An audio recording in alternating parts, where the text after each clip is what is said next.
দেখতে দেখতে 2024 শেষ, অপরদিকে আজকে 2025-এর প্রথম দিন, অর্থাৎ একটা বছরের শেষ, নতুন একটা বছরের শুরু। আসলে কি বলুন তো, যার শুরু থাকে তার শেষ থাকে, সেটাকে তো মেনে নিতেই হবে।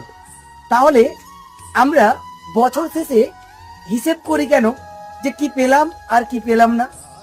আসলে যারা ভাবেন যে 2024-এ এটা পেলাম না, তাদের এই ভ্রান্ত ধারণাটা একটু ভেঙে দিন।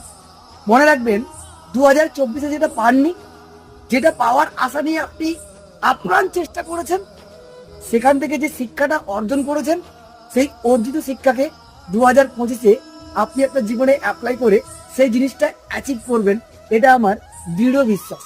তাই পুরনোকে সঙ্গে নিয়ে নতুনকে মানিয়ে নিয়ে এই পুরনো এবং নতুনের দুজনের যে বন্ধুত্বের